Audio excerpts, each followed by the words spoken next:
More exercise can make some dogs look even more hyper, especially when it leaves them excited and unable to settle. That doesn't mean exercise is bad or your dog should spend the whole day doing nothing. You finish a long walk, come home, and your dog starts racing around, barking, or dropping a toy at your feet. A common reaction is to assume they still have energy, so you add another walk or another round of fetch. But being physically tired and being calm are not the same thing. A dog can be physically tired and still act completely wound up. So instead of judging exercise by distance or minutes, pay attention to what happens after it ends. Can your dog slow down, disengage, and return to normal rest without having to become completely exhausted? That's the idea behind the recovery test. It helps you spot patterns, but it doesn't diagnose your dog. Sometimes the activity simply didn't meet what your dog needed. They may still sniff, explore, respond to familiar cues, and settle once they get the kind of activity they actually needed. Sometimes the game ends, but your dog is still wound up and waiting for the next throw or chase. A dog who keeps staring at the ball, watching for movement, or reacting to every small sound may still be caught up in the excitement. Your dog may also be overtired, which can look surprisingly active instead of sleepy.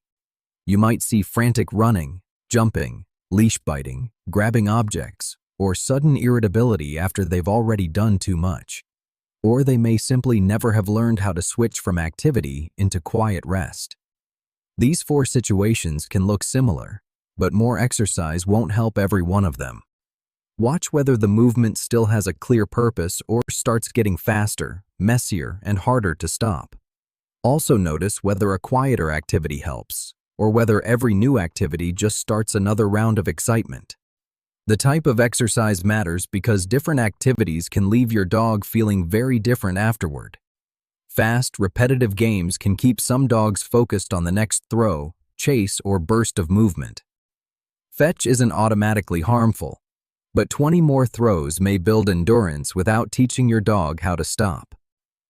How the game ends matters too, especially when a high-speed session stops at its most exciting point. A slower transition gives your dog a chance to move from chasing to sniffing, walking, drinking, and finally resting.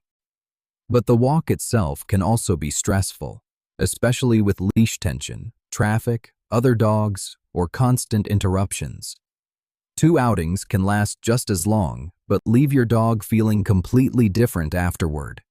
Running may exercise your dog's body, but it may leave little time to sniff, explore, or choose where to go. And once your dog gets home, visible toys, busy people, and repeated attention can keep the excitement going. So don't ask which activity calms every dog. Ask which mix helps your dog come back down consistently. To use the recovery test, start by noting what happened before your dog became restless. Write down the activity, its intensity, the environment, and whether the session ended gradually or all at once. Then watch your dog's body instead of focusing only on the fact that they're still moving. Does their pace slow down? Does their body soften? Does their breathing start returning to normal? There is no single recovery time for every dog. Age, fitness, health, weather, and the activity itself all matter. Next, see whether your dog can shift their attention away from whatever got them excited. Can they look away from the ball, walk over for water, sniff somewhere else, or respond to an easy, familiar cue? If every movement from you restarts the game, your dog may still be stuck in play mode. Then move around the house normally and see whether your dog stays down or immediately springs back up. Finally, look at the quality of the rest, not just whether your dog lies down. A dog who lies down briefly but keeps popping up, pacing, or changing position may not be recovering comfortably. Once you see the pattern, change one part of the routine instead of changing everything at once. You might shorten the high-speed part, use fewer repetitions, or stop before your dog becomes frantic. Then add a predictable cool-down, such as a slower walk, quiet sniffing, water, and a quieter space at home. Put the ball or exciting toy away so seeing it doesn't keep winding your dog up again. Practice settling when your dog is already fairly calm, not only when they're at their most wound up.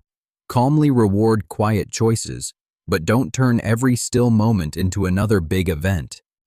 The goal is balance, enough movement for your dog, a gradual wind down, and a clear path back to rest. Compare several similar days, because one chaotic evening doesn't prove that a particular activity is the problem. If the restlessness starts suddenly or comes with persistent panting at rest, pain, weakness, confusion, or collapse, contact a veterinarian. After exercise, don't just ask whether your dog looks tired. Ask whether they can recover, settle, and feel comfortable again. Den zasam toine ko native kong.